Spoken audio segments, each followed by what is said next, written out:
Buenos días a todos. Iniciamos este segundo día del Congreso en la primera mesa de la jornada, dedicada a un tema que interpela directamente a nuestro compromiso con la protección de la infancia, el acoso escolar.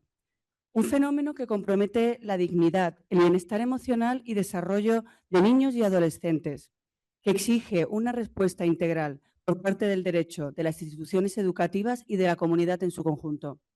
Desde su dimensión presencial hasta su manifestación digital, el acoso plantea interrogantes relevantes sobre prevención, responsabilidad y protección, y nos interpela como juristas a revisar los límites, los mecanismos y las garantías del sistema.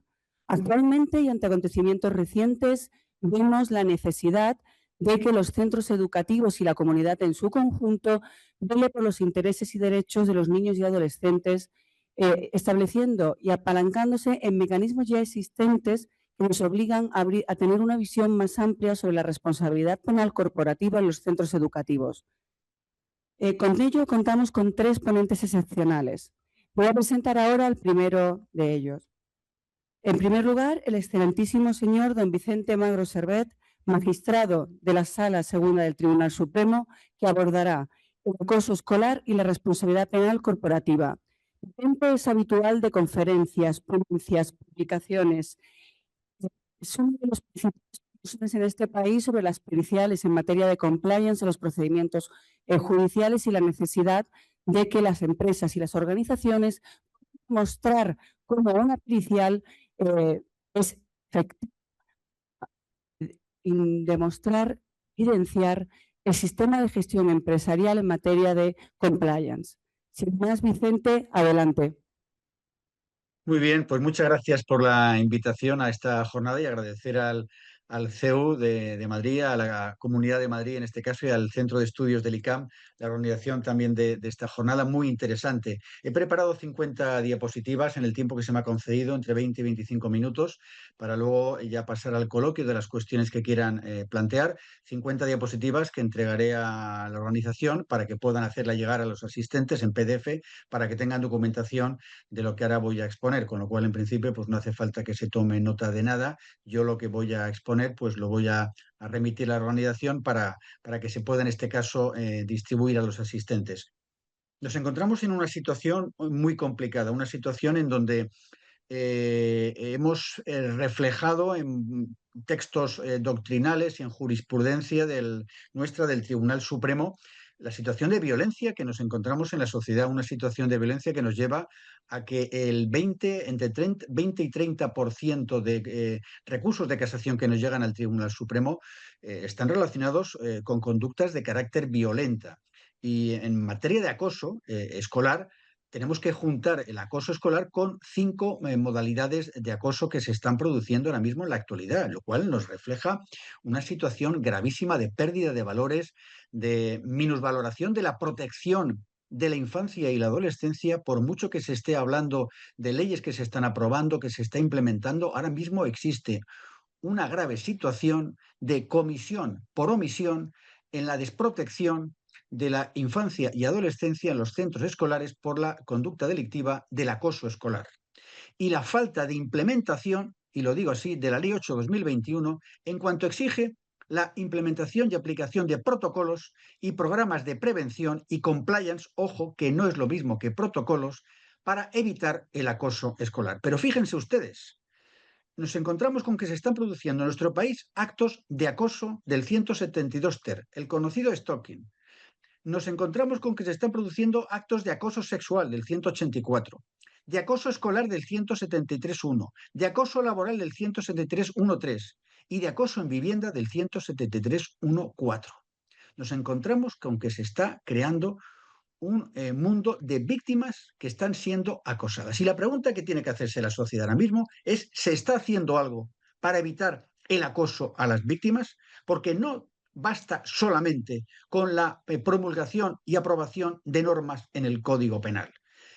Se exige la implementación de normas distintas al Código Penal. El Código Penal es reproche penal, es sanción penal, pero lo que tenemos que intentar evitar es conseguir es la prevención del acoso, para evitar precisamente que creemos víctimas de acoso. No resolvemos nada si pretendemos crear tipos penales de acoso para que sean luego objeto de sanción penal por un tribunal. Lo que tenemos que evitar es que haya víctimas acosadas. Tenemos un grave problema no resuelto porque 81 menores se han quitado la vida según las estadísticas por esta razón.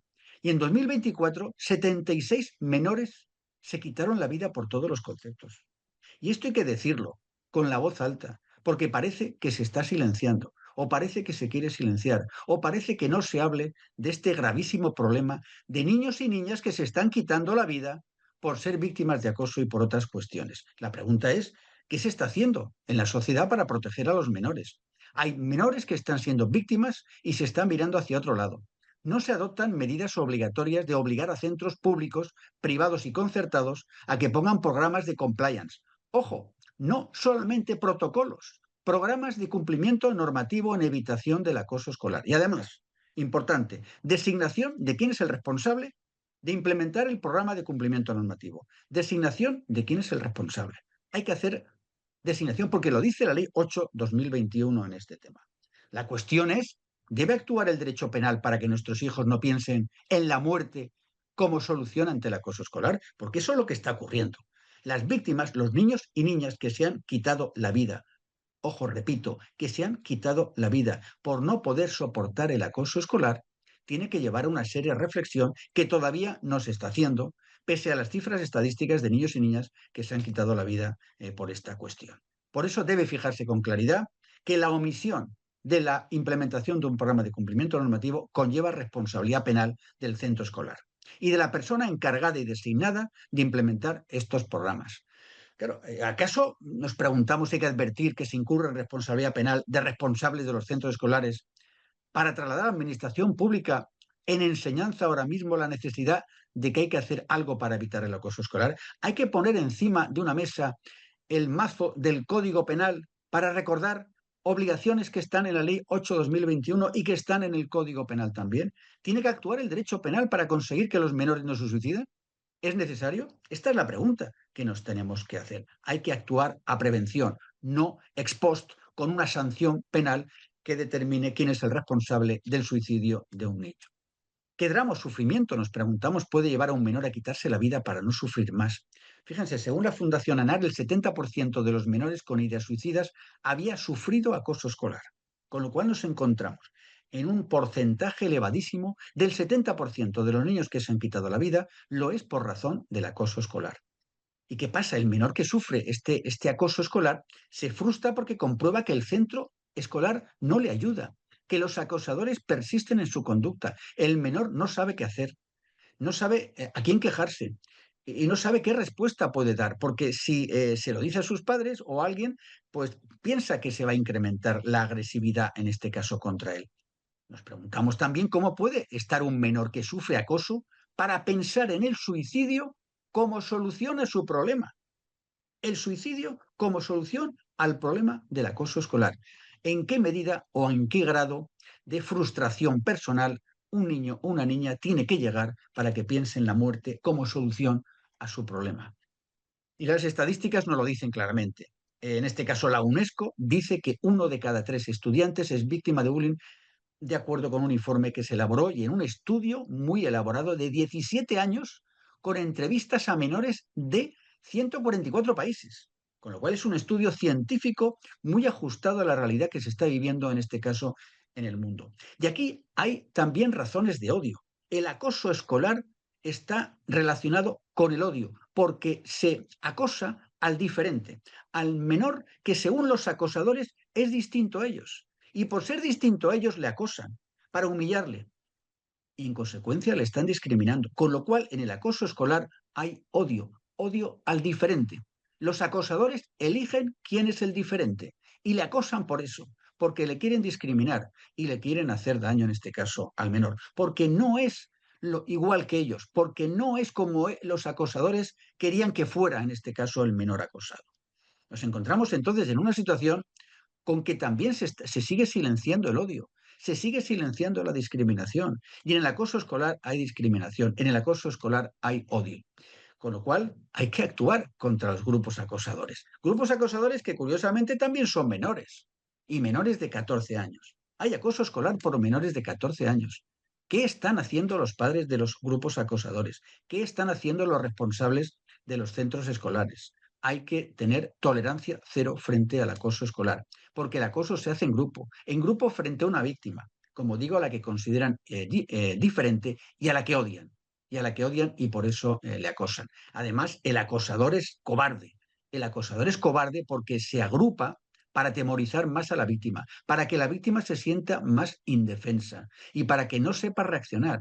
Y al final, la víctima, cuando se da cuenta que no puede reaccionar de ninguna manera, que no tiene ayuda ni de la administración pública, ni del centro escolar, incluso se silencia, incluso se dice que el acoso se produce fuera del centro escolar, que ellos no tienen nada que ver con el acoso, que si algo ocurre fuera del centro escolar, ellos no van a tener responsabilidad, cuando el acoso se produce esencialmente en el centro escolar por grupos acosadores que pertenecen al mismo centro escolar, no por ajenos al centro escolar, no fuera del centro escolar como estamos viendo. Y los acosadores lo que quieren hacer es hacer patente la superioridad de los mismos y minimizar cualquier capacidad de respuesta en este caso del acosado.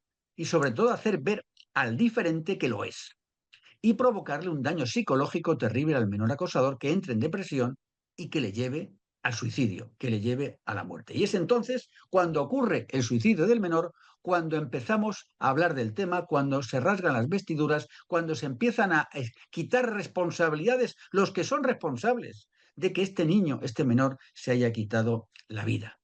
Y entonces se acaba, pasa el tiempo y otra vez a la omisión de no implementar los programas de cumplimiento normativo.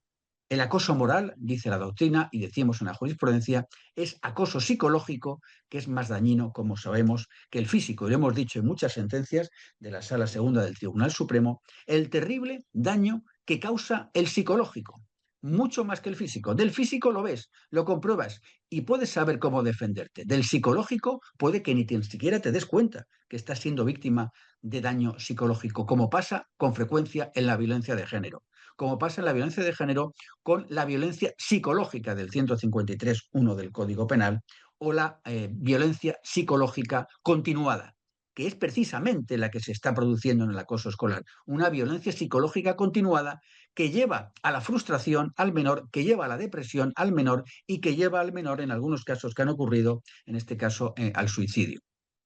Además, estas situaciones, estas conductas conllevan que si el menor, el día de mañana que ha sido acosado, pueda desempeñar también conductas violentas con otras personas a las que ellos elijan como víctimas.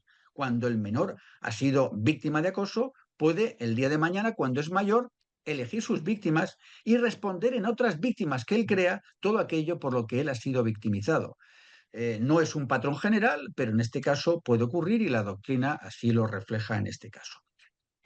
¿Dónde está la ejecución de la Ley Orgánica 8/2021? Que se plasma la designación del coordinador, que se plasma la necesidad de prevenir el acoso escolar.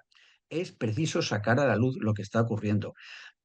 Es decir, hay una cifra negra de criminalidad. Es que además estos hechos muchas veces no se denuncian.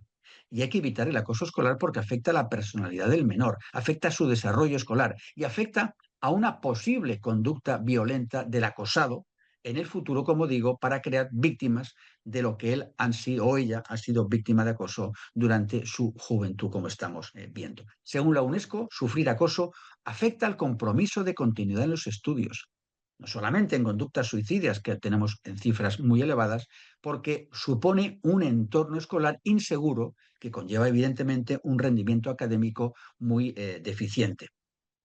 Además, el acoso escolar está tipificado en el Código Penal, está recogido en el Código Penal y la responsabilidad penal del centro escolar también está recogido en el Código Penal, aunque se siga mirando hacia otro lado. Pero es que, como hemos dicho antes, también tenemos acosadores que son inimputables porque son menores de 14 años y solo cabe la responsabilidad civil, en todo caso, del centro o de los padres de los menores, que puede que ignoren que existe esta responsabilidad civil de ellos por actos de acoso escolar que puedan llevar a cabo. Con lo cual, el objetivo fundamental de muchos de los que estamos trabajando en pro de conseguir sacar a la luz este grave problema que existe en los centros escolares es la necesidad y obligación de los centros de poner en marcha programas de cumplimiento normativo. Pero no tan solo para que se les exima de responsabilidad penal, sino para que no ocurran estos hechos. En el derecho penal es una filosofía que evidentemente lo que tiene que tener por objetivo es la prevención. El rechazo, el reproche penal existe ex post a la realización del hecho, pero debe actuar como medida de prevención general y especial, sobre todo para evitar que no ocurran estos actos de acoso. La solución la tenemos clara. Tenemos en España muy perfeccionados los programas de cumplimiento normativo. Existen numerosos especialistas que están trabajando en programas de cumplimiento normativo. Llevamos ya muchos años, desde 2010, trabajando en este tema. 16 años trabajando en cumplimiento normativo. España es uno de los países más desarrollados en especialistas en cumplimiento normativo en este tema. ¿Por qué no se quiere poner esto en los centros escolares?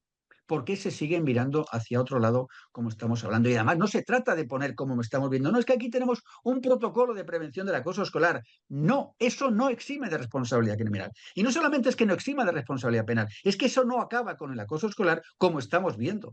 Porque pese a centros donde había protocolos de prevención del acoso escolar, ha habido acoso escolar, sigue habiendo acoso y ha habido suicidios, como se ha dicho, por muchos padres y madres de niños y niñas que se habían suicidado. Y han dicho, en mi colegio sí que decían que había un protocolo de prevención. No ha funcionado, porque lo que hay que poner en marcha son programas de cumplimiento normativo, que no es lo mismo como estamos viendo. Y además, como ya dijimos en una sentencia de la que fui ponente, la 316-2018, hay que llevar cuidado porque en los centros escolares existe ahora mismo la autopuesta en peligro por no disponer en este caso de compliance y el peligro que se está sometiendo en este caso a los alumnos, porque es un delito contra la integridad moral y es responsabilidad penal y es responsabilidad civil. Habría responsabilidad del 173.1 de acoso escolar, un responsable penal, que es el coordinador del centro escolar, los autores del acoso si tienen más de 14 años, el propio centro por la vía del 173.1.5 del Código Penal y los progenitores de los menores acosadores por la vía de la responsabilidad civil. Pero el 173.1.5 lo dice claramente en cuanto a la derivación de responsabilidad penal a los centros escolares por no implementación de los programas de cumplimiento normativo. No se trata solo de responsabilidad civil. Es que parece que se está diciendo, no, pues entonces habría en su caso una responsabilidad civil que quedaría cubierta con la póliza de seguro. Las pólizas de seguro no salvan las vidas de los menores que se están suicidando. Las pólizas de seguro no es una excusa para decir no vamos a poner programas de cumplimiento normativo. Con una póliza de seguro de RC no se salvan las vidas de los 81 niños que se han quitado la vida en los centros escolares por la práctica del acoso escolar. No es cuestión de dinero, no es cuestión de pagar a los padres de un niño suicidado con dinero manchado de sangre por incumplimiento de la obligación de la puesta en marcha de programas de cumplimiento normativo. No podemos hablar de dinero manchado de sangre cuando 81 niños se han quitado la vida por el acoso escolar en nuestro país. La pregunta es clara, ¿en qué medida se está implementando la Ley 8/2021 para implementar programas de prevención de cumplimiento normativo en este caso? Porque además lo dice el artículo 8, me quedan 7, 8 minutos, 10 minutos para terminar mi parte en cumplimiento de los 20-25 minutos. Lo dice claramente el artículo 8 de la ley, lo dice claramente el artículo 15, se exige el deber de denunciar este tipo de situaciones, no podemos mirar hacia otro lado.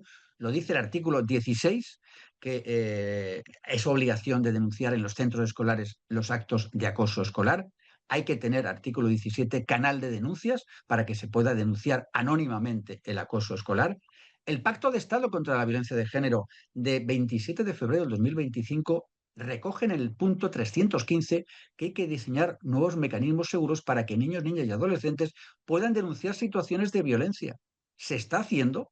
¿O esto queda solamente en poner el punto 315 en el programa de prevención de la violencia a niños y niñas y punto y final? No, hay que desarrollarlo, creo yo, como hay que desarrollar las leyes. Las leyes no solamente se ponen en el BOE, las leyes se ejecutan, se implementan, se desarrollan. Y si no se desarrolla una ley, pasa lo que está ocurriendo, que no se está combatiendo eficazmente el acoso escolar ahora mismo en nuestro país. Y además el artículo 23, que exige la prevención en situaciones de exclusión de menores y de violencia hacia los menores que impiden su desarrollo.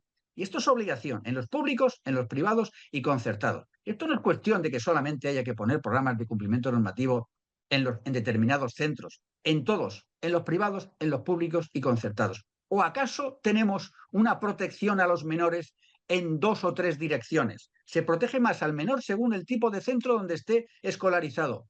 No, esto es una cuestión de todos los centros escolares del país. Artículo 25 de la Ley 8/2021 en este caso. Artículo 34. Las administraciones educativas regularán los programas de actuación contra el abuso y el maltrato y el acoso escolar. Y el acoso escolar. ¿Esto se está haciendo? Se añade en el párrafo segundo, dichos protocolos deberán ser aplicados en todos los centros educativos, independientemente de su titularidad, y evaluarse periódicamente con el fin de valorar su eficacia. ¿Se está haciendo esta auditoría interna? ¿Se está haciendo este control en los centros escolares para ver si tienen programas de cumplimiento normativo? Artículo 34.3. Las personas que ostenten la dirección de estos centros se responsabilizarán de la implementación de estos programas. Artículo 35. Hay que designar un coordinador de bienestar y protección del alumnado que actuará bajo la supervisión de quien ostente la titularidad del centro. ¿Tienen todos los centros públicos, privados y concertados la designación del coordinador en este caso? 35A. Promover planes de formación sobre prevención y detección de la violencia sobre los menores. El coordinador es responsable de poner en marcha esto, hay que designarlo, y responsable directo es el titular del centro escolar, privado, público o concertado en este tema. Por eso hay que formar en compliance a los coordinadores. Y no tenemos excusa. Tenemos un país, como he dicho antes, que lleva 16 años trabajando en compliance. ¿Por qué no lo aplicamos con la perfección que se exigiría en los centros escolares para evitar que haya niños y niñas que están siendo víctimas de acoso en este país? Y la respuesta es que no se está haciendo, o si se está haciendo mal, porque el acoso continúa, porque los menores están siendo acosados y no saben cómo responder a esa situación. El mensaje a los centros escolares está claro. Hay que poner en marcha los programas de prevención, los programas de cumplimiento normativo que amparen y eviten la existencia del acoso escolar. La figura fundamental de la designación del coordinador en el artículo 35 podrá ser responsable, insistimos, en comisión por omisión como directivo junto con los autores de los actos físicos si fueren mayores de 14 años. Con lo cual, del artículo 35 en relación con el 173.1.5, además, responsabilidad penal del centro escolar, responsabilidad directa, en este caso en comisión por omisión, del coordinador de bienestar social en este caso. Esto fue además, importante ha sido la novedad introducida en la Ley 1/2025 de 2 de enero, que se han creado ya unas secciones de violencia sobre la infancia y la adolescencia que van a ser las competentes para conocer de este tipo de hechos del 173.1 del Código Penal. Cierto y verdad es que solamente se han puesto estas secciones ahora mismo en 3 capitales de provincia, y donde no haya este tipo de secciones, en Madrid sí que existen, serán los juzgados de instrucción, secciones de instrucción de los tribunales de instancia, los competentes para asumir, un juzgado único de instrucción que llevará la materia de infancia y adolescencia en aquellos partidos judiciales donde no se hayan creado este tipo de secciones. ¿Para qué? Para especializar el tratamiento de esta violencia sobre los menores, en este caso de 18 años. Por eso hay que incluir la violencia también sexual en los centros escolares. Cuidado con la violencia sexual en los centros escolares. Se están cometiendo delitos sexuales incluso por menores de 14 años. Hay violaciones grupales por niños de menos de 14 años, a niños y niñas de menos de 14 años. Niños y niñas menores de 14 años agrediendo sexualmente en grupo.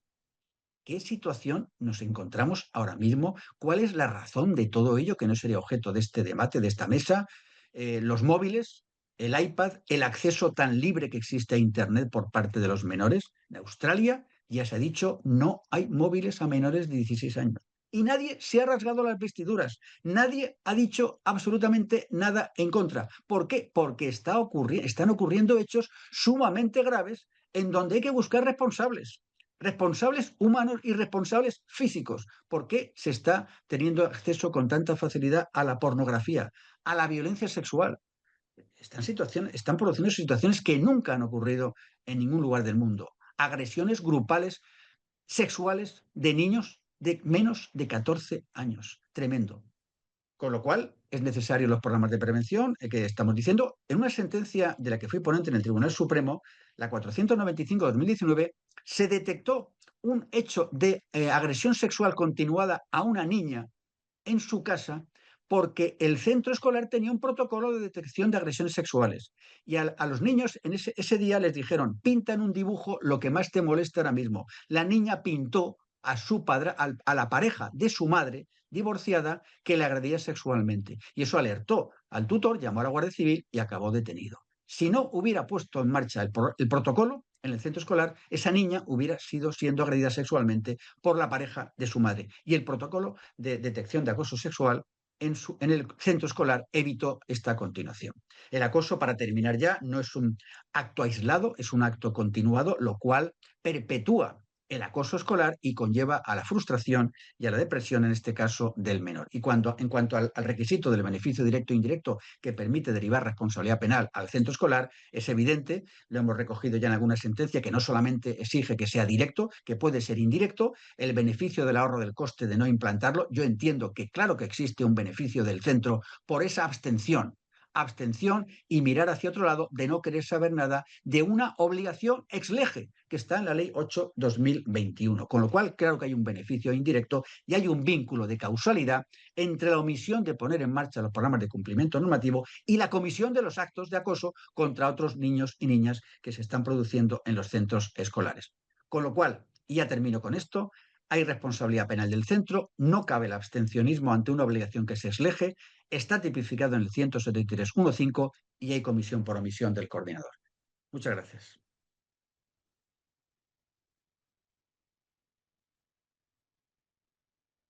Muchas gracias, Vicente. No sé si por parte del público, en la medida en la que el formato es distinto al habitual, si quiere hacer algún tipo de pregunta, señor don Vicente.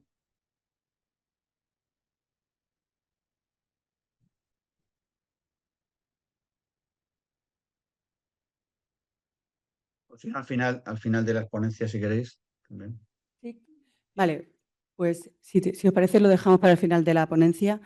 Ha sido muy interesante la intervención. Yo me quedo con unas ideas claves en cuanto a que el acoso escolar, si bien no tiene una tipificación específica en nuestro Código Penal, abarca numerosas conductas, pero principalmente se integra dentro de lo que es el artículo 173.1 del Código Penal, que, como los presentes saben, se introdujo en el régimen de la responsabilidad penal de la persona jurídica en el año 2022.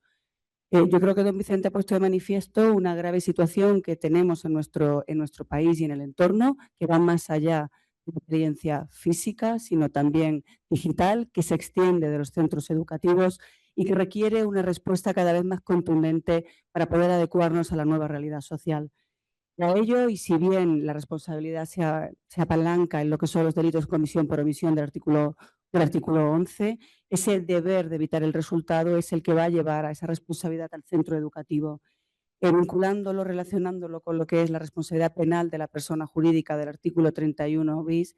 Vemos la necesidad de implementar medidas adicionales a las establecidas en la Ley 8/2021 y también establecer medidas organizativas eficaces para la prevención del delito. Y con ello quiero introducir al siguiente ponente. Es un absoluto privilegio para todos los que estamos aquí poder contar con don Carlos Gómez Jara. Es uno de los principales referentes en este país en materia de responsabilidad penal de la persona jurídica. Es de las primeras personas que han escrito y que han sentado doctrina, no solo para que los juristas podamos hacernos eco a la hora de implementar modelos de compliance, sino también para que nuestros tribunales puedan aplicar unas medidas o un sistema que era completamente ajeno a nuestro sistema jurídico antes del año 2010 y que vino a traernos una forma de legislar completamente distinta y de exigir responsabilidad a las empresas. Es profesor titular de Derecho Penal, habitual en conferencias, ponencias, socio fundador del despacho Corporate Defense y una figura absolutamente reconocida en el ámbito de la responsabilidad penal corporativa. Muchas gracias, Carlos, por estar aquí. Adelante. Muchísimas gracias por esta presentación. Muy buenos días a todos.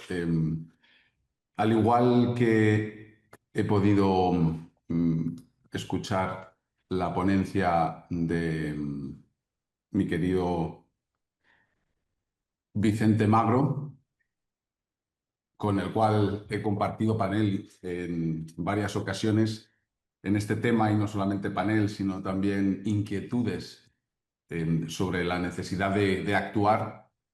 Voy a hacer una pequeña presentación, me voy a ajustar al tiempo, como también lo ha hecho don Vicente, para que los que estéis ahí podáis hacer las preguntas que consideréis, porque aquí uno de los problemas que yo personalmente me he encontrado es que podemos dar muchas conferencias, podemos explicar cuáles son los fundamentos, pero el nivel de las preguntas es el que refleja el nivel de comprensión de lo que hemos expuesto. Así que, por favor, no tengáis de verdad ningún tipo de pudor, no hay ninguna pregunta incorrecta. Lo incorrecto sería no preguntar. ¿De acuerdo? Entonces, con esto voy a pasar. Algunos de los temas ya los ha tocado Vicente, y yo me voy a centrar sobre todo en lo que se denomina en este ámbito el acoso entre iguales menores de 14 años. En el ámbito del acoso escolar, el acoso entre iguales es de un menor a un menor, no de un adulto a un menor, ¿verdad? Y especialmente en los que son menores de 14 años, porque ahí es donde se producen las situaciones más difíciles. ¿Y por qué digo más difíciles? Ya lo veremos, pero desde un punto de vista técnico son más difíciles porque al tener menos de 14 años, los acosadores ni siquiera se aplica la ley de responsabilidad penal del menor, y la tónica general que hay en las instituciones, es decir, la Fiscalía, en la Judicatura, es que no es constitutivo de posible ilícito penal alguno. ¿Sí? Es decir, no se ponen a examinar cuál sería la responsabilidad de los adultos que han omitido esos deberes de control y protección de esos menores.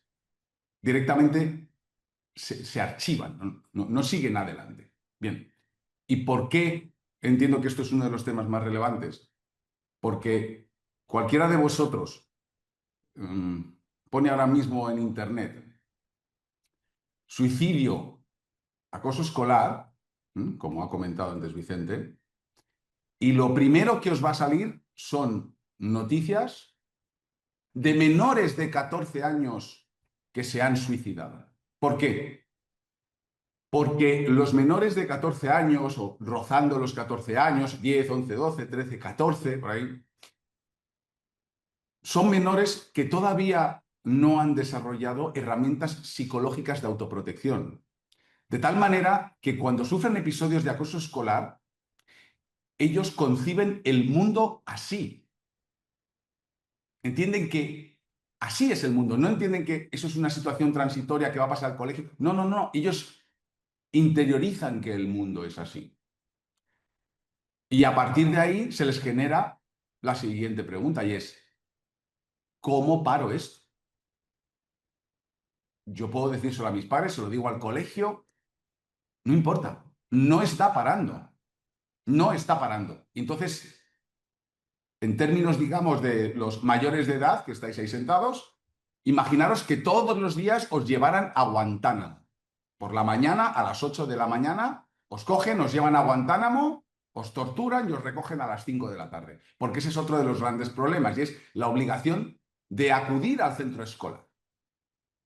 No hay la facultad, como en muchos otros países, de la escolarización dentro de casa, sino que hay obligación. Entonces, claro, se le lleva al menor y se le dice, va a estar todo bien, pero en cuanto pasan las barreras del colegio, no está todo bien. Y un día, y otro, y otro, y otro. Y el niño no es que quiera morir. El niño lo que quiere es dejar de sufrir. Y esto se produce como os digo, especialmente en los niños entre 8 y 14 años.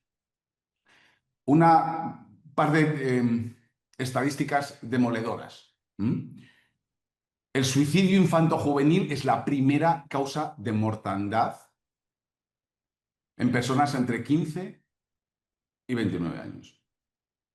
Muere más gente menores y adultos. De esto que decanta.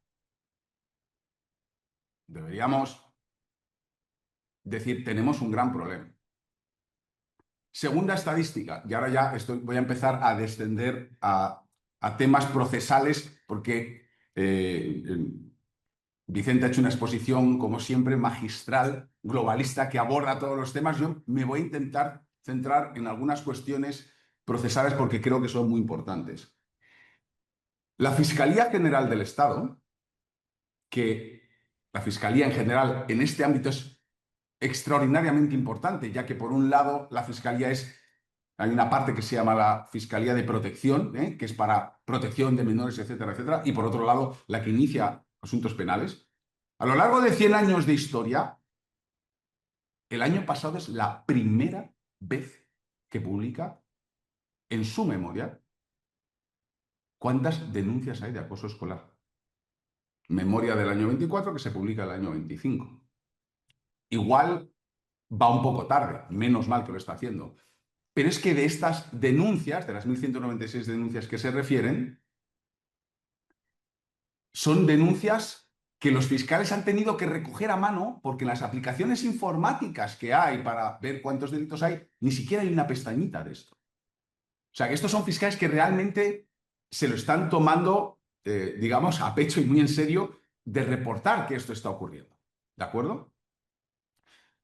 Entonces, por parte de las instituciones en general, hay una dejación de funciones, como ha indicado don Vicente, y es una labor de todos, también de los que estáis ahí sentados, cuando terminéis de ser juristas y seáis abogados o jueces o fiscales, el revertir la situación.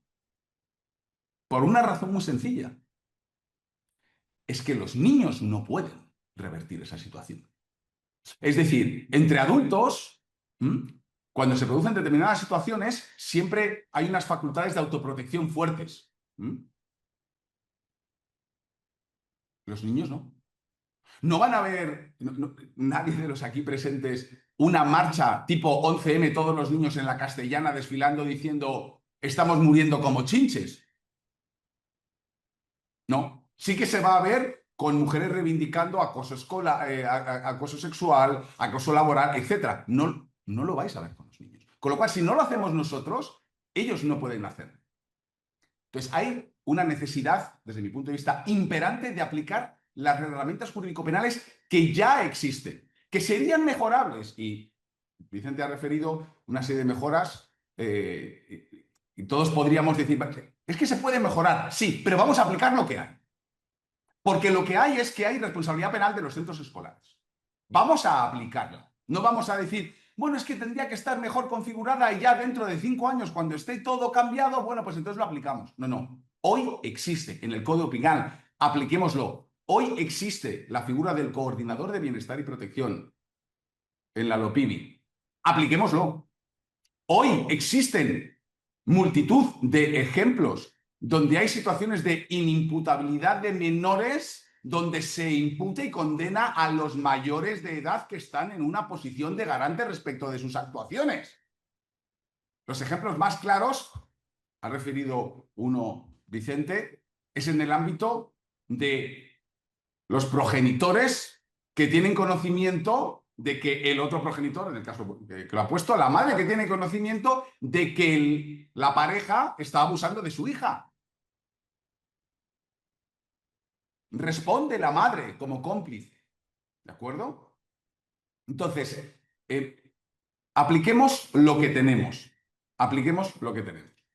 Uno de los grandes problemas, desde mi punto de vista, a lo largo de estos años, es que hasta ahora los colegios, los centros educativos, han tenido una inmunidad,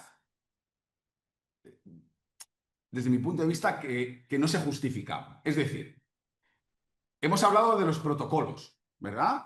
O Vicente, existen protocolos antiacoso, etcétera. La ley, ¿sí? La LOPIBI, en su artículo 34, dice, no, no, hay que adoptarlos y tienen que evaluarse regularmente de que son eficaces. Sí, sí, sí. Pero no se establece ninguna sanción en caso de que no se adopten y no sean eficaces. ¿Qué incentivo tiene? Imagínense que ustedes les dicen, hay que pagar impuestos. ¿Sí? Usted tiene que pagar impuestos todos los años. Sí, sí. Y deberá declarar todo lo que gana. Sí, sí. Pero si no lo hace, no hay ninguna sanción. ¿Cuántos pagarían impuestos? Poquitos, ¿verdad? A diferencia de lo que ocurre, por ejemplo, en materia de seguridad y salud, ¿sí? En seguridad y salud hay obligación de adoptar protocolos de seguridad y salud de los trabajadores en los centros de trabajo, etcétera, etcétera. Y si viene la inspección de trabajo y ve que hay incumplimientos de esa normativa, a los centros les cae una sanción espectacular. Cuando aplicamos la misma lógica a la seguridad infantil, por acoso escolar, no pasa nada. Pero no es porque hayan dejación en ese caso de funciones la inspección, es que la inspección no tiene facultades de sanción. Inspección sin sanción. ¿Y qué es lo que ocurre? Como ha dicho también Vicente, que desde el punto de vista del colegio, a lo único a lo que están expuestos es a la responsabilidad civil. Y la responsabilidad civil es asegurable. Con lo cual, ¿qué incentivo tiene el colegio en dotar medios eficaces, abundantes, etcétera, etcétera, etcétera, para evitar el acoso escolar? Podemos apelar al deber moral. Bueno, pues lo que está claro es que con las estadísticas que tenemos de acoso escolar, ese deber moral no funciona. Bien. Cambio de paradigma.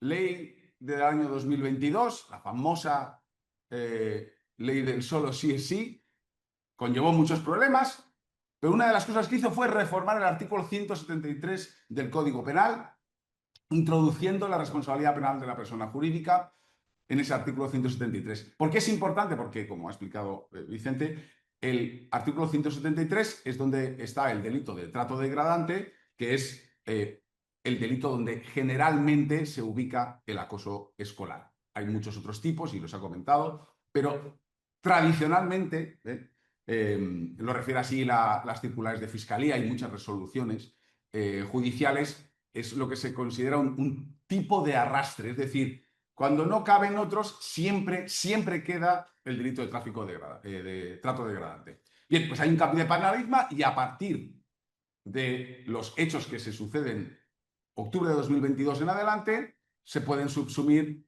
en el delito de trato degradante y hay una responsabilidad penal de la persona jurídica titular del centro educativo. Vale. ¿Qué es lo que estaba pasando hasta ahora? Lo hemos comentado un poco, muy brevemente. Uno, había muy pocos procedimientos judiciales penales relacionados con el acoso escolar. Al ser los menores acosadores, como digo, había si acaso una intervención de la Fiscalía de Menores, Juzgado de Menores, y como había una situación de inimputabilidad de esos menores acosadores, es que ni se daba traslado ni se iniciaba una querella. ¿Por qué? No se estaba tomando en consideración la posición de garante que tienen determinadas personas físicas dentro del centro educativo que generan la responsabilidad penal al propio centro educativo. En concreto, esa figura del coordinador de bienestar y protección, que es extraordinariamente importante.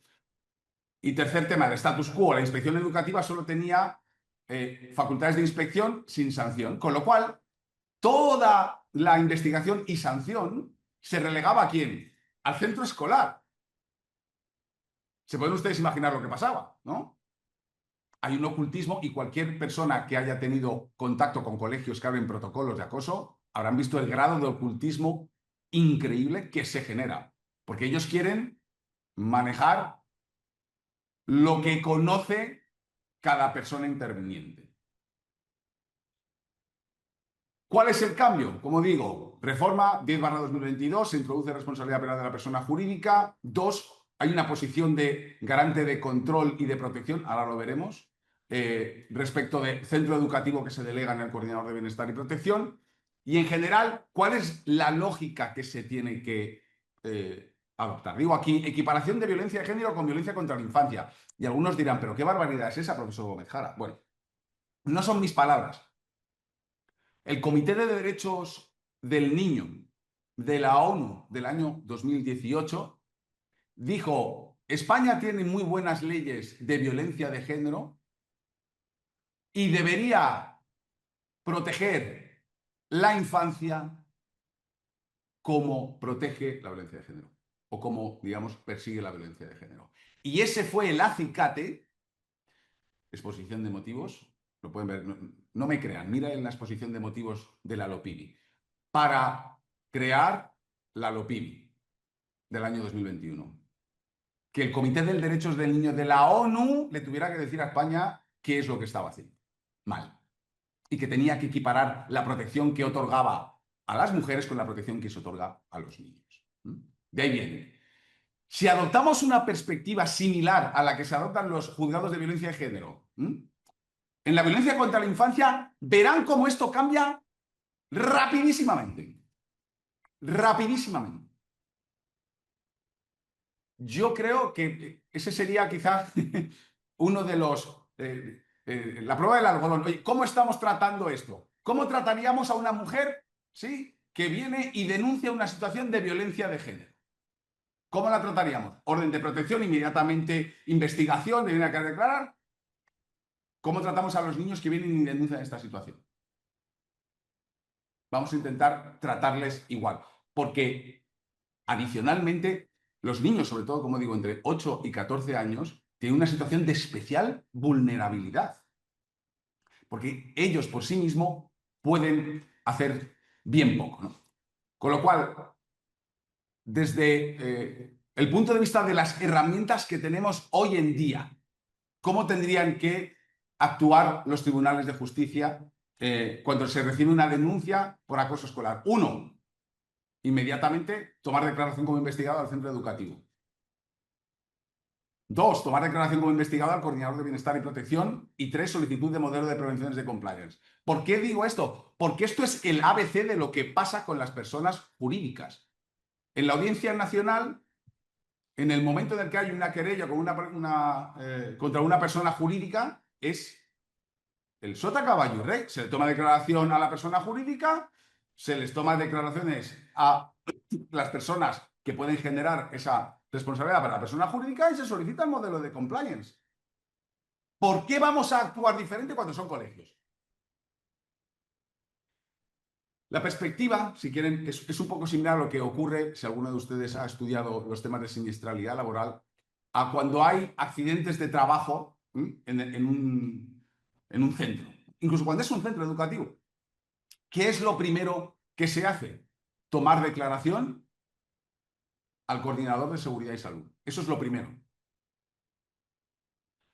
Aquí tendría que ser exactamente, primero tomar la declaración al coordinador de bienestar y protección, porque las funciones son similares, que es asegurarse de la eficacia de las medidas de protección que existen en el colegio, en un caso en materia de seguridad y salud en el trabajo y en otro caso de seguridad infantil, es decir, antiacoso escolar, etc. No, es decir, no hay que tratar de manera especial el acoso escolar y lo que se hace con las personas jurídicas, como que vamos a forzar el Código Penal y las leyes procedimentales para aplicarlas más severamente de lo que se hace con las personas jurídicas en cualquier procedimiento penal. No, no. Vamos a aplicarlas igual. Igual. No más. Igual. Y la tercera cuestión que yo entiendo que tendría que poder plantearse son órdenes de protección contra determinados menores que estén en una situación de especial vulnerabilidad, por ejemplo, por determinada condición psíquica que padecen. Creo que casi todo el mundo habrá visto alguna serie de vídeos infames, ¿sí?, por YouTube, donde se hacen compañeros de colegio burlas a una persona que tiene algún tipo de condición psicológica. Hay situaciones donde entiendo que las órdenes de protección estarían más que ameritadas. Me he extendido quizás un poco demasiado y llevo 19 minutos. Aquí, en esta presentación que remitiré también a la mesa por si alguien quiere realizar algún tipo de distribuirla entre los participantes, desarrollo lo que es un decálogo de imputación de cuáles son las conductas, vamos a decir, los fundamentos para la imputación de los centros educativos. Y muy brevemente, ya se los he ido contando, pero para resumir y con esto termino, los menores de 14 años están en una situación de especial vulnerabilidad, con lo cual deben ser protegidos, si quieren ustedes, por así decirlo, especialmente. Segundo, los menores acosadores, sobre todo entre 8 y 14, ¿sí? Son fuentes de peligro controlables, porque este es otro de los grandes temas, y es cuando son menores en esa edad, todavía se les puede enseñar, todavía se les puede moldear y sobre todo todavía se les puede controlar entre 8 y 14. De ahí se genera una doble posición de garante, de protección a los acosados y de control a los acosadores. Estas son posiciones de garante, que es lo que fundamentan que la omisión del deber de impedir el resultado le sea imputable al coordinador de bienestar y protección, que es a quien señala la ley. Es una obligación legal. No es que lo puedan crear los colegios si quieren o no. Es una obligación que emana de la ley. Cuando se produce una situación de acoso escolar y que se pone en conocimiento del centro, para que no haya problemas de si conocía o no conocía, ¿no? Se pone en conocimiento del centro, ahí surge el deber reforzado de protección y de control. Si se producen o si se persiste esa situación de acoso escolar, esto es imputable en comisión o omisión, podríamos debatir si es artículo 11 o no, pero bueno, al coordinador de bienestar y protección. ¿Cuál es la vertiente del tipo objetivo? La omisión del deber reforzado de la evitación del acoso escolar. Y el tipo subjetivo es el conocimiento que tiene de la situación de acoso, como pasa todos los días en sentencias de acoso o abuso por parte de las parejas de personas adultas sobre los menores que están a su cargo, de los progenitores. Desde el punto de vista del artículo 31 bis, por un lado está la omisión del acoso escolar, que es el del coordinador de bienestar y protección, que es quien genera, ¿verdad?, como presupuesto la responsabilidad de la persona jurídica, o cualquier otro docente o directivo, ¿verdad?, que pudiera evitar esa situación de acoso. Y por otro lado, famoso beneficio, hay un beneficio indirecto derivado ¿de qué? Del ahorro de no tener medios y dotación suficiente para la prevención del acoso escolar, como ocurre en delitos medioambientales y en otra serie de delitos que si quieren podemos discutir. ¿Cuál es el fundamento de la responsabilidad del centro educativo? Como ha dicho muy bien Vicente, el carecer o tener un defectuoso sistema de compliance antiacoso, que es diferente de las medidas concretas de protocolos de activación de acoso escolar. Muy importante, en España se permite la condena de la persona jurídica sin que haya ninguna condena de persona física. Claro, cuando hay una notificación de que hay una situación de acoso escolar al centro, se facilita que, oiga, no sabemos qué persona física concreta en un momento determinado podía evitar, pero sí que sabemos que ha tenido que ser alguna porque tienen la obligación de intervención, con lo cual sí que puede haber por el 31 ter responsabilidad penal de la persona jurídica y, en fin, las penas iniciales son las del artículo 33.7. En fin, hay una propuesta que es el establecimiento de un registro abierto de centros escolares condenados para que se pueda influir o se pueda poner de manifiesto a aquellos padres que tengan que tomar una decisión de dónde escolarizar a su hijo, si lo llevan o no. Me he pasado, me parece, 3 minutos del tiempo y con esto muchísimas gracias por la atención y sobre todo que lo importante son las preguntas. Muchas gracias.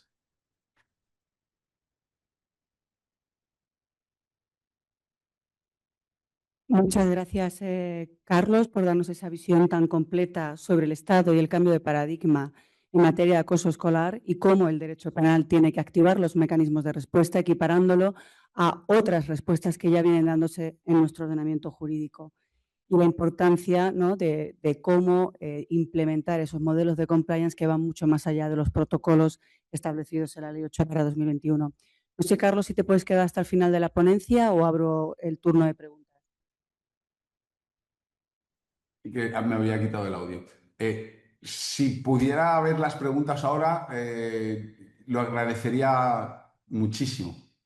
Sí, Carlos tiene un juicio, por lo tanto, si alguien quiere hacer una pregunta, es el momento.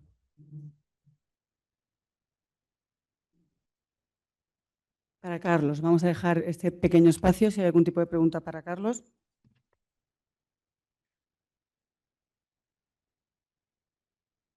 Vale, sí. Recordad lo que os dije. La Carlos. calidad y frecuencia de las preguntas es lo que demuestra la comprensión de lo expuesto. Vale. Carlos, nada, únicamente porque vamos mal de tiempo, soy Gema. Y lo hemos hablado, ¿verdad? Bueno, lo primero, muchísimas gracias de verdad por participar, que es todo un honor que estéis, tanto Vicente como tú, en esta mesa, y además que me consta que estáis muy comprometidos con la causa y por tanto este foro era pues esencial para la difusión luego que va a tener también el contenido de esta mesa y de esta solicitud, ¿no? Y un poco petición de ayuda a los jueces y a las instituciones, ¿no? Pero como lo hemos hablado muchas veces y yo quería también preguntarte, claro, aquí tenemos un problema también a los efectos de justicia o igualdad. Tenemos los colegios públicos que, como sabemos que el Estado no puede ser responsable penalmente, ninguna de las Estado, instituciones públicas, etcétera, y los colegios privados. Entonces, ¿qué hacemos con eso? ¿Cómo solventamos? No lo sé. Se me ocurre que podemos hacer alguna excepción de que podamos introducir alguna responsabilidad de los centros escolares públicos, modificando el Código Penal, no lo sé. ¿Te has dado una vuelta a esto? Sí, muchísimas gracias por la pregunta, Gema. Como te puedes imaginar, estos temas me hacen pensar, ¿no? Respecto de la cuestión, te diría dos cosas. La primera, la distinción entre centros públicos y privados respecto de la responsabilidad penal de la persona jurídica no es solo en el trato degradante. Es decir, esa distinción está en todos los delitos del Código Penal que se aplican a personas jurídicas. La estafa, no se puede condenar por estafa a un centro público, pero sí a un centro privado. Delitos medioambientales, se puede que puedan vertiendo lo que sea. Es decir, toda la lista de delitos que se pueden imputar a personas jurídico-privadas no se puede imputar a personas jurídico-públicas. Con lo cual, esta distinción respecto del acoso escolar no nos tiene que llamar tanto la atención desde un punto de vista técnico. Desde un punto de vista material, sí, evidentemente, Claro, el pues tema del acoso ahí escolar, está. sí, Claro. pero es muy difícil, desde un punto de vista técnico, hacer una distinción respecto de un delito y no respecto de los otros 90 delitos. ¿De acuerdo? Vale. Claro, pero ahí... Segunda cuestión, que va al fundamento de por qué, no en centros educativos, sino por qué las personas jurídico-privadas sí responden y las personas jurídico-públicas no. Que creo que no es una solución, pero sí que creo que es una explicación. Y es lo siguiente. En las personas jurídico-privadas se les otorga libertad organizativa de cómo hacer las cosas. Pueden adoptar si quieren el compliance, si no quieren, no lo adoptan. Pueden hacer medidas reforzadas, si no quieren, no lo hacen. ¿Y cuál es la lógica del derecho penal? Libertad a cambio de responsabilidad. Como se les da más libertad que a las personas jurídico-públicas, también se les tiene que dar mayor responsabilidad, que en este caso sería la responsabilidad penal. Es decir, mañana, ¿sí?, la Consejería de Educación de la Comunidad de Madrid dice, estas son medidas de compliance que tienen que tener todos los colegios y los colegios públicos no pueden decir ni mu, tienen que adoptar todas las medidas del sistema de cumplimiento que dice el Estado, porque son jurídico-públicas. Los colegios privados no. Los colegios privados dicen, bueno, oiga, yo tengo mi libertad para gestionarme y yo veré cómo adopto o no adopto esto. El público no tiene esa libertad, el privado sí. Y ese es el motivo por el cual, en general, las personas jurídico-públicas no responden penalmente porque tienen menos libertad de organización y las personas jurídico-públicas, jurídico-privadas sí responden penalmente porque tienen mayor Claro. libertad de organización. Sí, Ya sé que la pero respuesta no únicamente. te gusta, pero... No me gusta, pero únicamente por el apunte, porque comparamos los casos de acoso escolar con los casos de estafa cometida por una empresa pública y obviamente es que no tiene nada que ver. Entonces, el acoso escolar es una lacra que tenemos en el ámbito privado y en los colegios públicos. Y en los colegios públicos, si cabe, muchísimo más que en los privados, porque los Estoy privados se juegan muchísimo más. Entonces, ese ámbito de libertad, yo no te digo de poder reformar, a lo mejor reformar el Código Penal o simplemente introducir en el 31 bis, o donde sea, lo que estás diciendo, que me has dado la respuesta. Es el obligar que en determinado delito por, a lo mejor, pues precisamente los casos que hay, el obligar a que se estandaricen unos protocolos de compliance en el ámbito público para este delito en concreto, para evitarlo, porque el derecho penal está para prevenir también delitos, ¿no? Entonces, bueno, pues me has dado la respuesta, aunque no sea a lo mejor modificando el Código Penal, pero sí con esas medidas, pues eso, la consejería de todas las comunidades autónomas, pero que luego, claro, se comprometan las comunidades autónomas a que se lleve a cabo un protocolo estandarizado de compliance en todos los centros públicos. Nada, muchas gracias. Sí, y que sea de... La idea, en la LOPIBI aparece que tiene que haber, genéricamente dicen, tienen que haber protocolos Claro. antiacoso, ¿sí? Y dice, y tienen que evaluarse su eficacia regularmente.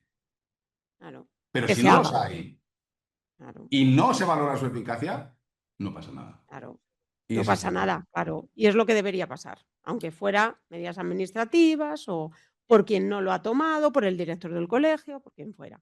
Sí, y el Muchas gran gracias. problema, Gemma, y ya con esto termino de contestar a la pregunta, el gran problema es el siguiente. Si es que si ni siquiera se está aplicando a centros privados, es decir, esto no es que hay una sobreaplicación de responsabilidad penal de la persona jurídica a los centros privados en materia de acoso escolar y wow, qué desigualdad hay con los centros públicos. No. Es que no se está aplicando tampoco la responsabilidad penal de las personas jurídicas Claro, a los centros claro, privados. Con lo cual, claro.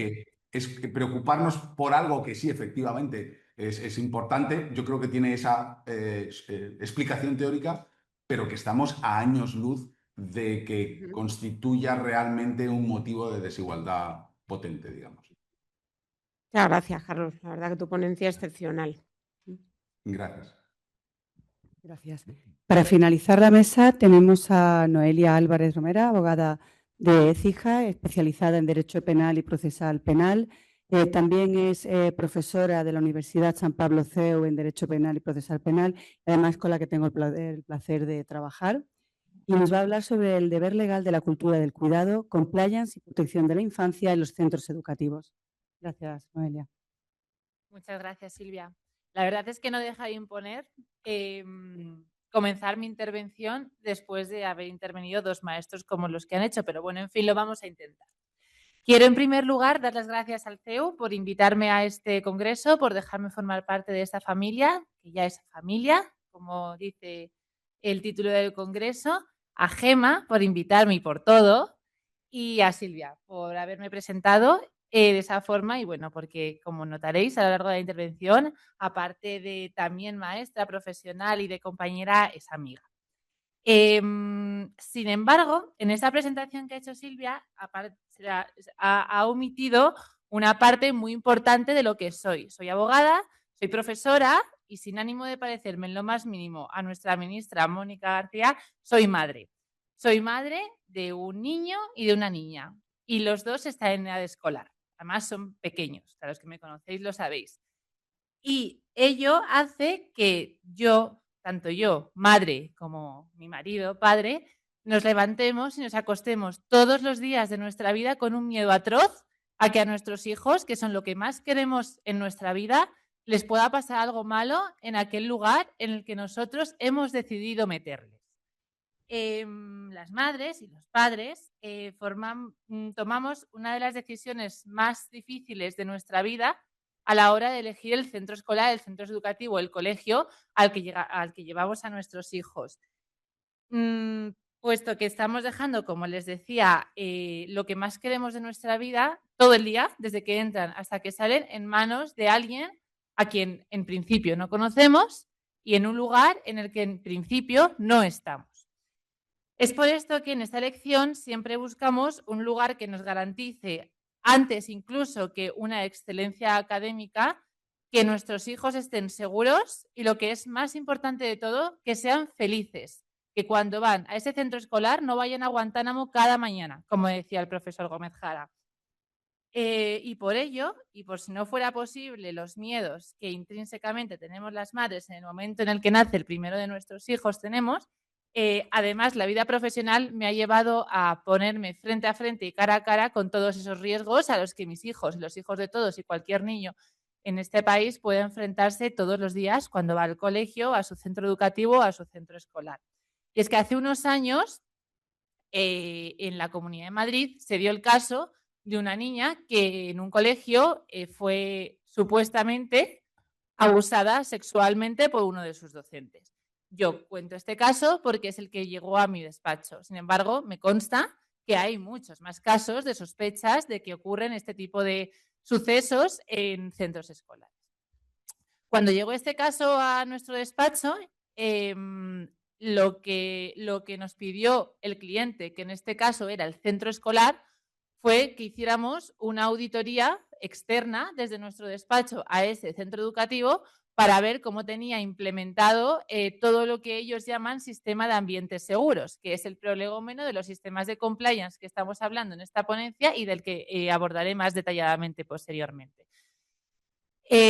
Cuando empezamos a hacer las entrevistas y en fin, la auditoría, nos dimos cuenta de que, si bien este centro en concreto tenía implementado un sistema de ambientes seguros, no lo tenía tan implementado ni tan desarrollado como lo quería tener a partir de ese momento, cuando ya había ocurrido algo en ese centro escolar. O sea, ex post, que decimos los juristas. Y surgió en este centro escolar en concreto la idea de que a lo mejor había que tener cosas hechas antes de que llegaran a ocurrir este tipo de situaciones. ¿Qué ocurrió? A medida que se fue sustanciando el procedimiento penal, en el que no me meto porque no lo conozco y porque a día de hoy sigue siendo un supuesto presunto responsable, estamos hablando de derecho penal. Y en derecho penal nadie es culpable hasta que se demuestre que es culpable. Por lo tanto, sigue siendo un supuesto responsable penal, hasta que un juez, en sentencia firme, diga otra cosa diferente. Y, por supuesto, el centro tampoco tiene todavía ninguna responsabilidad porque sigue estando en investigación. Pero este centro se puso las pilas, y permítanme esta expresión, y siendo un centro que tiene otros colegios dentro de la Comunidad de Madrid, decidió llevar a cabo esas auditorías externas en esos otros centros que tienen la Comunidad de Madrid, ya no de forma reactiva, sino de forma preventiva. Es decir, para que no pase nunca jamás nada de lo que ha podido pasar en este centro escolar, y para que todos nuestros alumnos vengan todos los días a su centro escolar sintiéndose más seguros y siendo más felices, no yendo cada mañana a Guantánamo.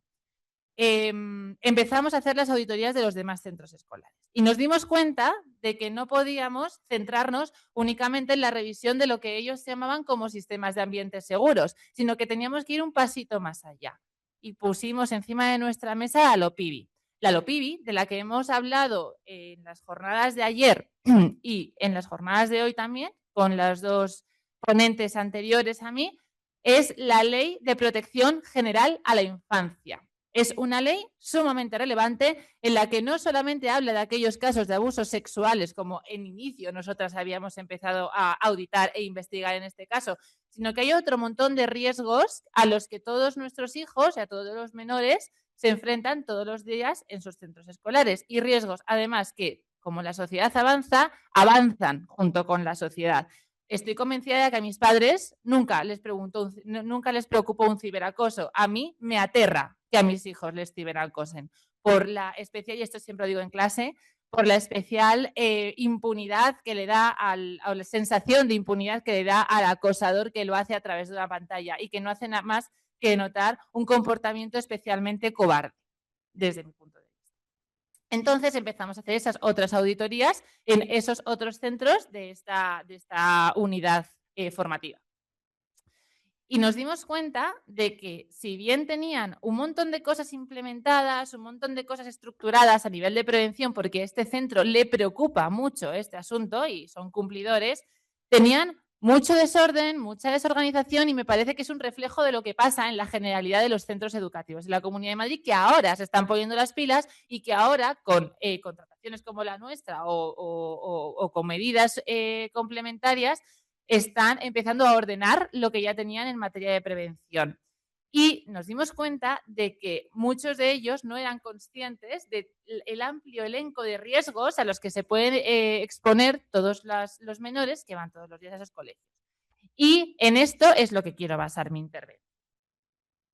Tenemos que tener en consideración que el colegio ha dejado de ser un centro al que vas, aprendes y te vas del centro, ¿vale? Desde hace unos años, cada vez son más los estudios a los que me sumo y las corrientes que consideran que los centros ya no son solo un centro de aprendizaje, sino donde te desarrollas personalmente. En los colegios haces amigos, formas tu personalidad, pasas unos años de tu vida en las que te definen como persona. Tienes una serie de outputs que te entran dentro de ti, que te van a definir como persona, que luego vas a seguir desarrollando en tu época ya más de juventud, querría decir, a partir de que tienes 18 años y que sales del colegio. Por lo tanto, es un sitio donde tienes que estar seguro, tienes que estar feliz, porque eso si no se va a ver reflejado en el resto de tu vida. Y esto parece que los colegios lo han interiorizado de alguna forma y lo están implementando. Aquí ha habido una evolución normativa reciente en la que no me quiero meter en exceso porque lo han hecho mis compañeros de mesa y lo hicieron también los ponentes de las jornadas de ayer, pero sí que querría remarcar una fecha que para mí es súper relevante, que es el año 2021, que es el año en el que se publica y entra en vigor la LOPIDI, la famosa Ley de Protección General de Prevención a la Infancia, que crea una figura, es verdad que con una pequeña modificación que tuvo esta legislación posteriormente, y lo he indicado en la diapositiva en el año 2022, que fue la figura del coordinador de bienestar, que como diré posteriormente es fundamental en todo esto. Es fundamental y además de mi práctica profesional, de nuestra práctica profesional nos hemos dado cuenta de que no había sido bien comprendida por parte de la mayoría de los centros escolares de lo que yo conozco es de la Comunidad de Madrid. La figura del coordinador de bienestar es alguien que tiene que ser única y exclusivamente coordinador de bienestar. Cuando los centros escolares se dieron cuenta de que esto estaba regulado en la Ley Orgánica de Protección a la Infancia, dijeron, bueno, esto es algo que se tiene que asignar a alguna de las personas que ya trabajan en nuestros centros docentes que les sobren horas lectivas. Es decir, cogieron al profesor del centro escolar concreto que menos horas lectivas tenía o que tenía un gap de horas por asignado tal, dijeron, ¡hala, este! Y no se dieron cuenta de que el espíritu de lo que decía la norma era otra cosa distinta, era una persona que tenía una labor tan fundamental para el centro y tan importante para los alumnos que tenía única y exclusivamente que prestar esas funciones. Un coordinador de bienestar es un coordinador de bienestar. Tiene que gestionar a todas las personas que están encargadas todos los días en todos los colegios de proteger a la infancia que está dentro de ese colegio. Y como diremos a continuación, esos riesgos no se quedan en la casilla de acoso o en la casilla de abuso, sino que se expanden a límites insospechados que el día que vosotros, muchos de ustedes, los del fondo son muy jóvenes, algún día les preocuparán enormemente, como hoy me preocupan a mí. ¿Cuáles son los grupos de obligaciones que establece la LOPIDI? Esto es importante a la hora de que tengamos en consideración cómo gestionamos un plan de cumplimiento normativo, un programa de compliance que es como el paso siguiente a la Ley Orgánica de Protección a la Infancia o la manera de introducirlo dentro de un centro escolar. Se habla en primer lugar de políticas, procedimientos y procesos. Todos los que hayamos estado en contacto con el mundo del compliance, Silvia es muchísimo más experta que yo y está acostumbrada a hablar de esto todos los días de su vida, sabe que todo programa de cumplimiento normativo comienza con el establecimiento de unas sendas políticas, procedimientos y protocolos, algo a lo que los centros, en este caso, puedan acudir cuando ocurre algo que te diga qué es lo que tengo que hacer ahora, ¿vale? En un intento de suicidio, el centro tiene que ser consciente de qué es lo primero que tiene que hacer, porque esos primeros pasos, cuando ocurre algún suceso de estas características, son fundamentales, tanto para la protección del menor, de los menores, como para la protección del propio centro, que como decían mis compañeros, puede tener responsabilidad penal, aparte de la responsabilidad civil que por supuesto tiene. Aquí he indicado simplemente algunas de estas políticas que la LOPIBI regula como esenciales. La política de el plan de convivencia, el código de conducta, las medidas educativas que fomentan el reconocimiento de los derechos, los procedimientos de contratación de personal, el protocolo de actuación frente a indicios, el protocolo de actuación en el entorno deportivo y los entornos seguros.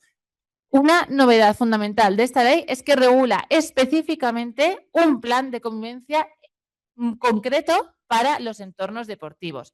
Se ha evidenciado de la práctica y de la vida de los colegios, de los centros educativos, que como tienen, y es algo de alabar, una educación deportiva importante, porque todos sabemos que el deporte en la educación de los menores es fundamental, te da unas capacidades, una forma de vivir sana e importante para tu desarrollo personal y posteriormente profesional, era un foco de problemas impresionante. Era un foco de problemas tanto de conductas, por supuesto, de acoso, como de conductas relacionadas con los abusos sexuales, como de trastornos importantes alimenticios, que aquí todavía no hemos hablado de los trastornos alimenticios, pero os tengo que decir que de las auditorías que hemos llevado a cabo son el problema fundamental de, concretamente, las niñas de la etapa de secundaria. Las niñas en la etapa de secundaria tienen problemas, muchos problemas, la gran mayoría de los problemas que tienen que ver con esa franja de edad tienen que ver con conductas o trastornos alimentarios, cuando en el grupo masculino, en los chicos de esas edades de secundaria, normalmente los problemas tienen que ver con violencia. Y esto hemos descubierto, violencia además menos evidenciable que la que ocurre en las partes de secundaria de las chicas. Las chicas adolescentes, las chicas que pertenecen a la etapa de secundaria de los colegios, tienen sendos problemas alimenticios y de acoso, mucho más que los chicos en secundaria. Porque todos sabemos, porque todos hemos pasado por esa edad, todos tenemos hermanos o hijos o amigos, que sabemos que los chicos en secundaria, si tienen un problema, se pegan un puñetazo y al día siguiente vuelven a ser los mejores amigos del mundo. Las chicas no.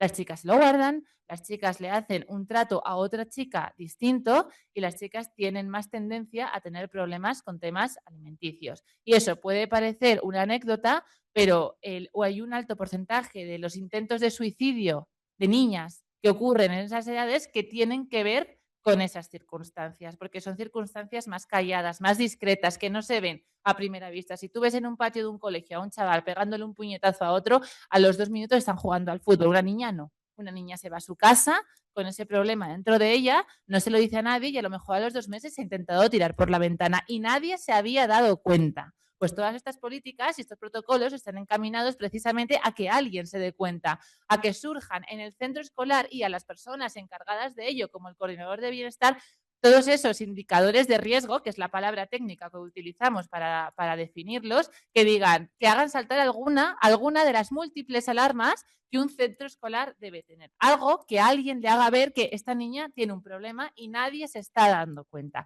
porque de esa forma cumplimos con esa parte de prevención que es fundamental en este trabajo de compliance y de respeto a los PIB.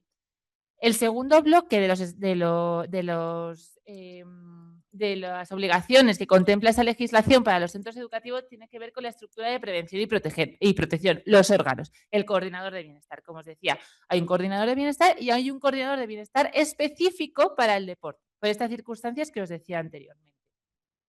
Hay un coordinador de ambientes seguros, hay un delegado de protección en el ámbito deportivo, como les decía, y hay un órgano de compliance penal. Y este es el siguiente paso del que hablábamos antes. Ya no nos quedamos en un entorno de ambientes seguros o en un protocolo estricto de cumplimiento de la OPIBI, sino que tenemos que tener un programa de cumplimiento normativo, un programa de compliance como los que trabajamos cada día para las corporaciones, para las organizaciones, para las empresas, y tiene que haber un órgano de compliance como tal.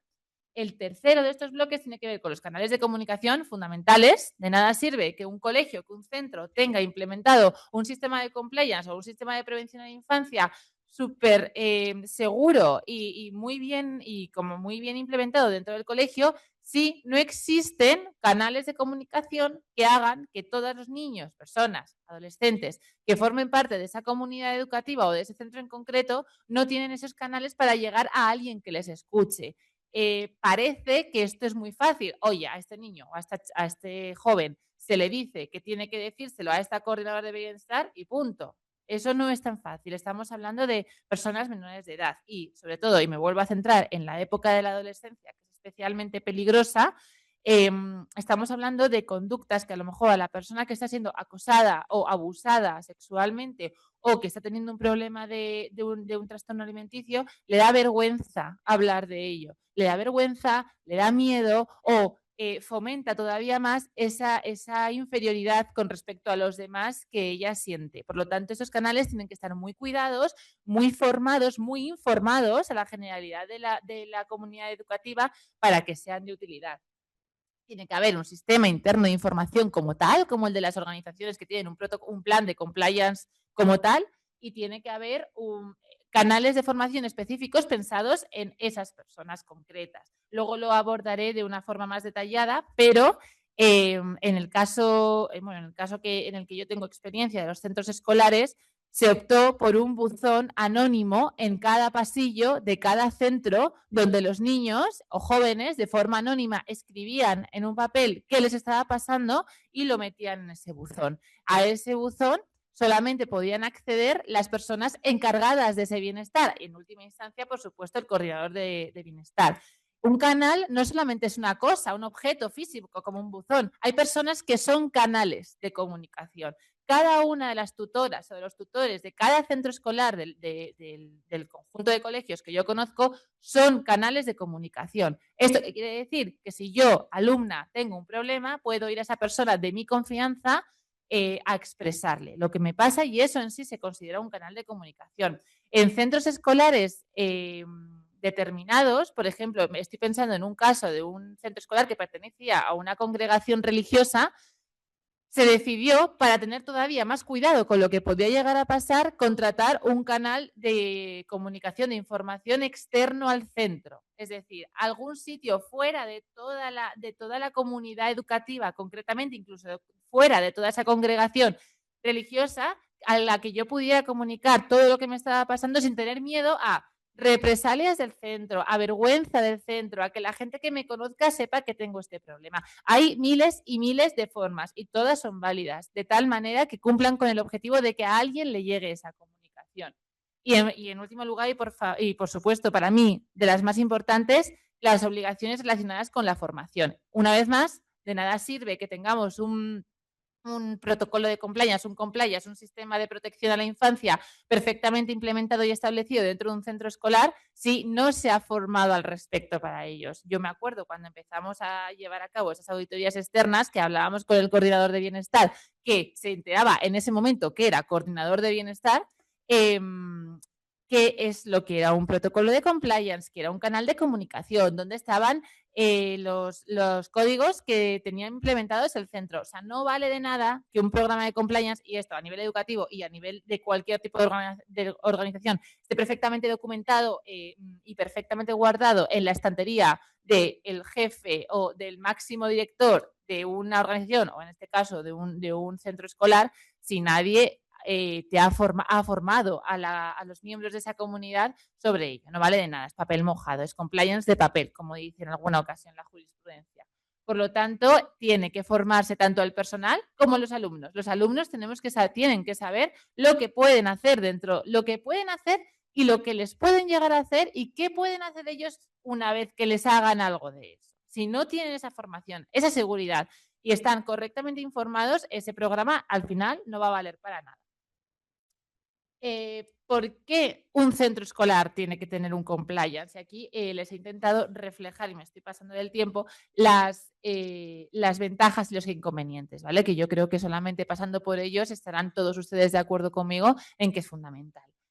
Sin compliance, la actuación es reactiva. Lo que pasaba en mi primer caso de auditoría externa. Hicimos una auditoría de un sistema de ambientes seguros porque ya había pasado algo. He tenido que hacerme daño para saber que necesitaba un tratamiento. Sin embargo, si lo hacemos antes de que ocurra cualquier cosa, como he hecho después en los otros centros de esta comunidad educativa, es mejor, ¿vale? Te sientes más seguro, los alumnos, el personal de los centros educativos se sienten más seguros y no ha hecho falta que alguien se haga daño, no ha hecho falta que a alguien le pase algo dentro de ese centro escolar. Los protocolos tienen que estar integrados, tiene que ser un compliance perfectamente implementado y da lugar a todas las ventajas que también he intentado reflejar en esta diapositiva. Estos son y ya lo último que quería transmitirles es que lo que les comunicaba, lo que les decía con anterioridad, es que no estamos hablando solo de acoso, solo de abuso, sino que hay otros riesgos que a lo mejor antes no estaban tan evidenciados y que ahora sí, a los que ahora sí que tenemos que prestar especial atención. El acoso, por supuesto. No voy a volver sobre las cifras espeluznantes que han dado mis compañeros que me han precedido en el uso de la palabra sobre la cantidad de personas que se suicidan, de niños, de jóvenes que se suicidan por temas de acoso del que ni siquiera sus padres serán conscientes. Y yo quiero pensar que los padres tendemos a intuir las cosas que les pasan a nuestro hijo, pero bueno, la cruda realidad me dice que no siempre. Y la cruda realidad me dice que puede llegar una persona a sentirse tan mal, a estar tan mal, a ser tan infeliz, que se puede tirar por la ventana sin que su madre se hubiera dado cuenta de que le pasaba algo en su centro escolar. Salud mental. No voy a volver sobre lo que manifestó ayer la psicóloga que intervino en una de las mesas que tuvimos en las jornadas de ayer, pero fundamental. La mayoría de las enfermedades que tienen que ver con salud mental no se ven. Y no se ven hasta un momento en el que ya seguramente el remedio sea imposible o por lo menos sea muy difícil. La violencia, esta sí que es de las que ha existido toda la vida y sigue existiendo todavía ahora. Los abusos sexuales, fundamental. O sea, tenemos que tener claro y seguro y que alguien de alguna forma nos garantice, mediante protocolos internos que tengan los centros, que aquel lugar al que llevamos a nuestros hijos no haya ninguna persona que tenga algún tipo de antecedente, que haya estado investigado por algún tipo de comportamiento de estas características, etcétera, etcétera. Y esto forma parte también del cumplimiento del compliance, del centro educativo. La autolesión.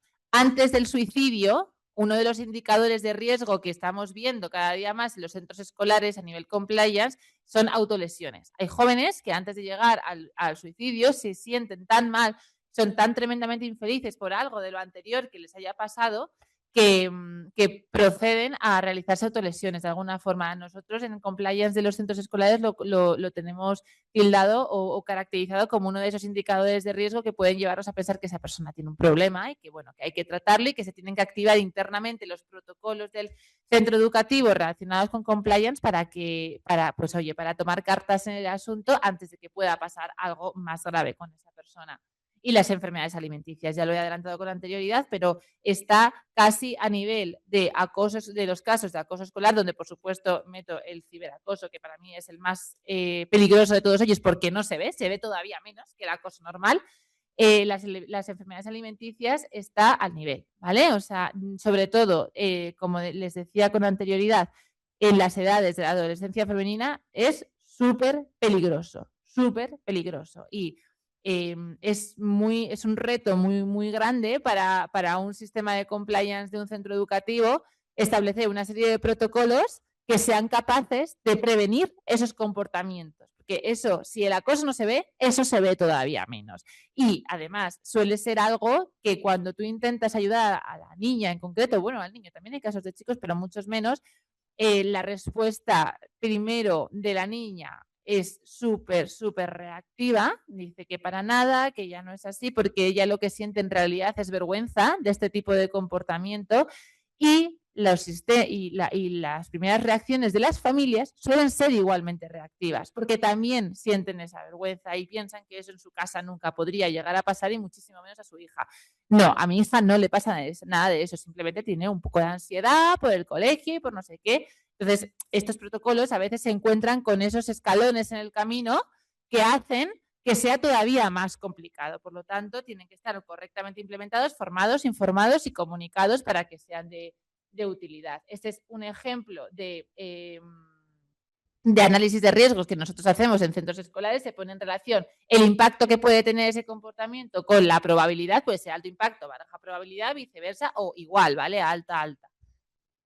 Y Y yo creo que hasta aquí. Esto es todo lo que les quería comunicar, que estamos trabajando en ello, que cada vez somos más los profesionales del compliance y del derecho penal corporativo que nos dedicamos a los sistemas de cumplimiento normativo, no solamente en organizaciones, en empresas, que es lo que hemos hecho desde que empezó esto de la responsabilidad penal de la persona jurídica, sino en centros escolares. Y desde luego me uno a lo que han dicho mis compañeros de mesa, mis maestros, con anterioridad, de que es algo que tenemos que trabajar. O sea, que no puede ser que a lo mejor ustedes sean la primera vez que escuchan hablar de este tipo de procedimientos, de protocolos internos en centros escolares con esas tasas de suicidio infantil a las que ha hecho referencia con anterioridad mis compañeros. Y muchas gracias. Muchas gracias, Noelia. Súper interesante, súper práctico. Yo creo que abre muchísimo el debate. Yo como moderadora me debo al tiempo, por lo tanto, las preguntas que tengáis para poder cerrar. Sí, por favor, aquí para Vicente. ¿Está Vicente en línea? Sí, sí. Vale. Un segundo, Vicente, que estamos con algún problema logístico. Sí, sí, pero... Bueno, formula la pregunta ahora. Vale. Ya Buenos tenemos, días, Vicente. don Vicente Magro, soy Luis Aurelio González, ¿me recuerdas? Hasta hace Sí, muy sí. poco juez de familia aquí en Madrid. Te tengo un enorme afecto y te recuerdo aquellas jornadas Gracias. en la Universidad de Murcia, ¿recuerdas, no? Exacto. Bueno, enhorabuena por esta llamada de atención tan importante, viniendo además en tu condición actualmente de magistrado del Tribunal Supremo, sobre un tema que desde luego es pavoroso y lo has puesto y lo has hecho de manifiesto y haciendo hincapié en algunos puntos importantes. Quería brevemente hacerte una pregunta, a ver tu criterio, porque es curioso que en muchos casos padres, madres desesperados que llevan a cabo un peregrinaje institucional buscando protección para su hijo. Recuerdo que este fue un caso, 13 años, un chiquillo con cierto sobrepeso, y que todas las mañanas cuando acudía al instituto le daban collejas, subiendo la escalera, día tras día, día tras día. Claro, los padres, incluso perteneciendo a una asociación, hicieron todo tipo de intentos, fiscalía nada, propio instituto, es que no podemos estar detrás del niño todas las mañanas, esto es lo que decían, ¿no? Y al final acudieron al 158 del Código Civil, fíjate, como medidas urgentes, en este caso, en situación de riesgo, ¿no? ¿Qué te parece? Porque, claro, a veces no se utiliza mucho, es para algo puntual. Es verdad que muchas veces a lo mejor no se objetiva que sea una situación de riesgo. Para mí sí, para mí yo creo que es una situación de riesgo inminente y se podía ser una fórmula preventiva antes de luego pasar a mayores, ¿no? Cuando tú decías ya, porque a veces la vía penal inicial pues, no está vedada, está vedada hasta que ocurre la fatalidad, ¿no? Entonces ya, claro, ya... ¿Qué te parece, Vicente? Porque de luego tu criterio en esto puede ser importante. Muy buena pregunta y saludarte. Muchas gracias por la pregunta. Evidentemente, podremos ir perfectamente al 158. Lo que pasa que el problema que ahora tenemos es que no es que haya habido una falta o carencia de sensibilidad en juristas en todo el mundo que ha estado aplicando el derecho, sino una falta de aplicación del derecho. Es decir, esto no es cuestión de falta de sensibilidad, es falta de aplicación de la norma jurídica. Y normas jurídicas, como bien has dicho, tenemos muchas. Tenemos la vía, el 158, que perfectamente se puede extrapolar y trasladar, pero sobre todo tenemos un tipo penal, que es el 173 del Código Penal. Y además el 173.1.5 en cuanto a responsabilidad penal de persona jurídica. Y lo que está ocurriendo es que existe en el acosador una clara exclusión social. Exclusión social que está como agravante de discriminación en el 22.4 del Código Penal. Agravante que además se introdujo por un voto particular que hicimos Antonio del Moral y yo en una sentencia del caso Alsasua, donde dijimos que en un caso, en un supuesto de unas personas que habían atacado muy gravemente a unos guardias civiles en el País Vasco y a sus novias, por el hecho de que querían que la Guardia Civil no estuviera allí. Y entonces los excluyeron socialmente. Y nosotros dijimos en la sentencia, perdón, en el voto particular, Antonio y yo, porque el voto mayoritario por 3-2 excluyó la agravante discriminación a los guardias civiles. Y nosotros dijimos, claro que es discriminatorio. Es discriminatorio porque que pretende excluir a unos ciudadanos de un entorno territorial por razones de odio, por razones de discriminación. Y solicitamos que el Código Penal recogiera un agravante de discriminación de exclusión social. Y la Ley 8/2021, de la que estamos hablando, introdujo en el 22.4, a raíz del voto particular de Antonio y mío, la exclusión social como agravante de discriminación. El acoso escolar, los acosadores, actúan por exclusión social, porque en el caso que me has comentado, pues, dicen, no, es que como es gordo, no queremos que esté con nosotros. Lo están excluyendo socialmente, lo están odiando, lo están discriminando. Y eso es factor de riesgo, vía 158 Código Civil y vía Código Penal. Y esto es una cuestión que evidencia un riesgo. Y lo que no podemos hacer ahora con las estadísticas que tenemos en la mano, pero sobre todo con el Código Penal, la necesidad de poner en marcha estos programas de prevención y que desde el punto de vista de la Fiscalía, de los jueces, de las juezas, de todos los operadores jurídicos nos demos cuenta, como se ha dicho antes por la última ponente, de las cifras que tenemos. Es que 81 niños se han quitado la vida por esto. Y los centros escolares, cuando que se ha criticado en los medios de comunicación, cuando se les plantean los padres, dicen, no, nosotros no sabíamos nada de esto, nosotros no conocíamos. Es decir, el centro escolar lo que dice es, yo no conocía el riesgo, como muy bien has dicho. Yo no conocía el riesgo. ¿Cómo que no conocía el riesgo? El riesgo es evidente, pero es que el riesgo es ex ante, como antes ha dicho la ponente, habrá dicho, ex post, como decimos los juristas. Bueno, pues ex ante existe el riesgo, porque el riesgo de que exista acoso escolar es lo que determina la necesidad del programa de prevención y el programa de cumplimiento normativo. Y además, es que es una obligación, porque está tasado, es decir, el 173.1.5 determina que es uno de los delitos por los que existe responsabilidad penal de la persona jurídica. Y como existe, nos tenemos que ir al 31 bis y poner en marcha programas de prevención. El riesgo está objetivado en la ley. Y en consecuencia, esto hay que ponerlo en marcha. Y si no se pone en marcha y no se necesita un coordinador, hay responsabilidad penal de la persona jurídica y del coordinador. Pero como muy bien dices, perfectamente de acuerdo, 158 del Código Civil y todo el arsenal penal, de norma penal, pues que acabamos de citar. Y saludarte de nuevo. Bueno, pues nuevamente agradecer a los ponentes sus aportaciones tan valiosas. Me quedo con una idea de sus intervenciones para poder cerrar, y es que para la protección real de la infancia en los centros educativos se requiere atención, responsabilidad y la cultura del cuidado. Es que vamos. Muy rápido, es muy rápido. Mire, yo lo que no entiendo, he hablado con directores de colegios, cómo el ciberacoso se le puede imputar a un colegio cuando el niño está el resto de las horas que no va al colegio con un móvil. Tenemos una mesa de ciberacoso posteriormente. Van a entrar en todo ese tipo de detalles. Es una pregunta que el colegio no puede controlar lo que pasa fuera con cada alumno, con cada móvil, con cada hora que está.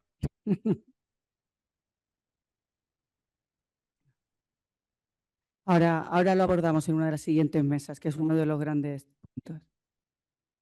Vicente, muchísimas gracias por tu intervención, por estar aquí acompañándonos en este congreso y muchas gracias a vosotros y a vosotras. Muchas gracias y enhorabuena por organizarlo. Carlos ya. Gracias, de verdad, excepcional ponencia y muchas gracias por haber participado en el congreso. Te doy las gracias en nombre de CIU. Adiós.